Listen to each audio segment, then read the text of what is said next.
Shalom, salam sejahtera bagi kita semua. Perkenalkan, nama saya Indra Suganda Tampu Bolon dari Politeknik Negeri Medan dengan jurusan Administrasi Niaga. Saat ini saya sedang mengikuti uji kompetensi BNSP dengan skema Data Management Staff. Berikut saya tampilkan keseluruhan tugas-tugas saya selama pelatihan.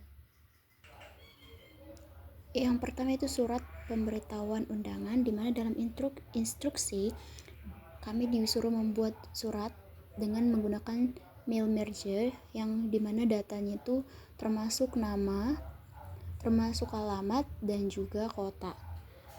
Fungsi utama mail merge itu yaitu membuat dokumen massal yang dipersonalisasi seperti surat, label, atau amplop dengan menggunakan satu template dokumen dengan data dari sumber eksternal seperti spreadsheet atau database, dimana itu menghemat waktu dan mengurangi kesalahan saat mengirim dokumen yang sama tetapi dengan informasi penerima yang berbeda. Yang kedua yaitu membuat presentasi, di mana presentasi yang menarik terdiri dari 5 slide, dan pada kesempatan ini saya membuat dalam 7 slide dengan ketentuan yaitu bisa menggunakan PowerPoint atau Canva. Di sini saya menggunakan Canva dengan ukuran 4:3 landscape.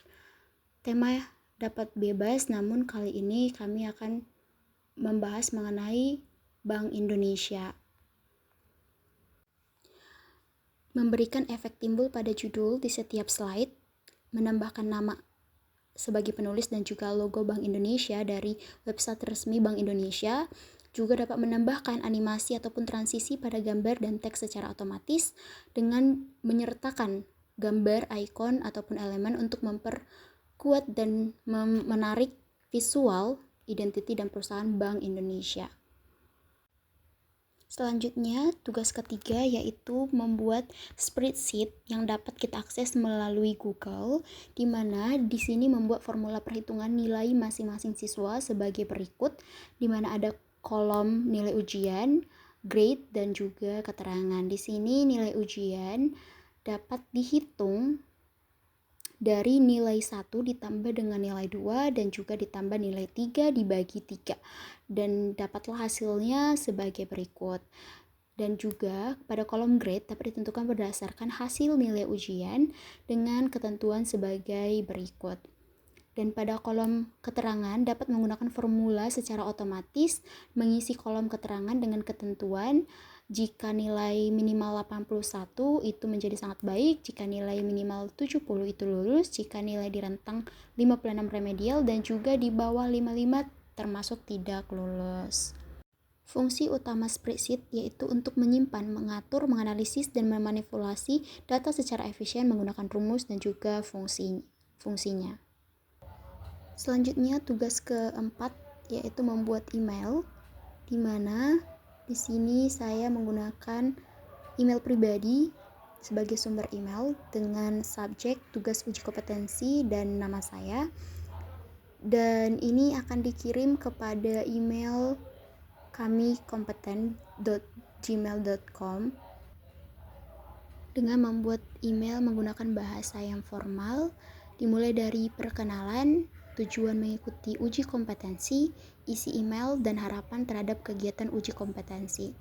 Pada email yang bertujuan melampirkan seluruh tugas uji kompetensi termasuk Word, PPT atau PDF, dan juga Excel.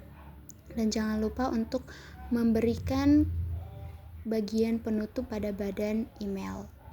Selanjutnya yaitu tugas kelima dengan membuat artikel dapat dari Google atau ChatGPT ataupun membuat sendiri terhadap pentingnya sertifikasi BNSP Republik Indonesia bagi Indonesia dengan minimal 100 kata. Fungsi daripada artikel itu adalah karya tulis yang berisi fakta ataupun opini atau gagasan yang disusun secara sistematis untuk dipublikasikan di media cetak maupun digital, yang dimana untuk mengedukasi, meyakinkan, menghibur, atau memberikan informasi kepada pembaca. Dan pada kesempatan ini perlu untuk mengecek plagiarismenya minimal di 80% unik dan juga 0 plagiat. Dan ini dapat diakses melalui website gratis seperti duplicatechecker.com.id. Terima kasih. Akhir video, saya ucapkan terima kasih banyak kepada Bank Indonesia, Kami Kompeten, dan Dwi Satya Cendekia Indonesia atas pengarahan uji kom yang dilakukan kepada mahasiswa.